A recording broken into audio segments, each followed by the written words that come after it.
પિતરાઈ ભાઈ બહેન 10 ફેબ્રુઆરીએ દીક્ષા લેશે। ચાર્ટર્ડ એકાઉન્ટન્ટ કદમ દોશી અને પિતરાઈ બહેન વિદિશા દોશી દીક્ષા લેશે। મળતી માહિતી મુજબ 24 વર્ષીય કદમ દોશી મૂળ કચ્છના આડેસરાનો રહેવાસી છે। હાલમાં કદમ દોશી સીએની કંપનીમાં નોકરી કરી રહ્યા છે। દીક્ષા પહેલા આજે અડાજણમાં પત્રિકા લેખી કાર્યક્રમનું આયોજન પણ કરવામાં આવ્યું છે। 10 ફેબ્રુઆરીએ બંને પિતરાઈ ભાઈ અને બહેન દીક્ષા લેવા જઈ રહ્યા છે। એક જે ભાઈ છે તે કદમ દોશી સીએ છે અને તેમની પિતરાઈ બહેન પણ દીક્ષા લેવા જઈ રહ્યા છે। સુરતના પરિવારની અંદર જે આયોજન કરવામાં આવ્યું છે કાર્યક્રમનું તે દીક્ષા સમારોહ પહેલાનું છે, જેમાં કચ્છના આડેસરાના રહેવાસી આ પરિવારની અંદર દીક્ષા સમારોહ યોજાશે। આજે પત્રિકા લેખનના કાર્યક્રમનું આયોજન કરવામાં આવ્યું।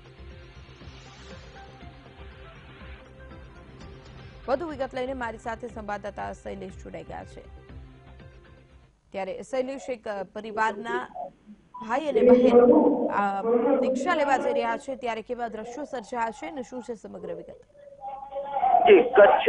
કચ્છ વાગડ સમાજની સાથે સંકળાયેલા કદમ દોશી અને વિદિશા દોશી જે પિતરાઈ ભાઈ બહેન છે તેઓ આગામી 10મી ફેબ્રુઆરીએ દીક્ષા લેવાના છે। તેમના દીક્ષાની કંકોત્રી આજે લખાઈ રહી છે અને ખૂબ મોટો એક ઉત્સવ ઉજવાઈ રહ્યો છે। આજથી તેમની દીક્ષાની તમામ કાર્યવાહી શરૂ થશે, ઉત્સવો શરૂ થશે।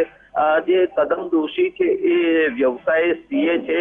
લગભગ 10 મહિના સુધી સીએની પરીક્ષા પાસ કર્યા પછી 10 મહિના સુધી તેમણે સીએ તરીકે ફરજ બજાવી હતી ને ત્યાર પછી તેઓ સંયમના માર્ગે આગળ વધી રહ્યા છે। સમગ્ર સુરતમાં અને ખાસ કરીને રાંદેર રોડ વિસ્તારમાં આ સમગ્ર ઘટનાને લઈને ભારે જૈન સમુદાયમાં ભારે ઉત્સાહ જોવા મળી રહ્યો છે। અત્યારે પણ કંકોત્રી લખવાની કામગીરી જે ઉત્સવ છે એ ઉજવવાની શરૂઆત થઈ ગઈ। આભાર શૈલેષ, સમગ્ર વિગત લઈને મારી સાથે જોડાવા બદલ। તો મૂળ કચ્છનો આ પરિવાર જે સુરતની અંદર હાલ દીક્ષા સમારોહ યોજી રહ્યો છે, આજે દીક્ષા સમારોહ માટેની જે પત્રિકા લખવામાં આવે છે તેનું આયોજન કરવામાં આવ્યું છે। આજથી ધામધૂમપૂર્વક કાર્યક્રમોનું આયોજન થશે અને આ પિતરાઈ ભાઈ બહેન દીક્ષાના માર્ગે આગામી દિવસોમાં આગળ વધશે અને એક સમાજની અંદર એક સંદેશ પણ તેઓ પૂરો પાડશે। ત્યારે અડાજણમાં પત્રિકા લેખનનો કાર્યક્રમ યોજાયો હતો।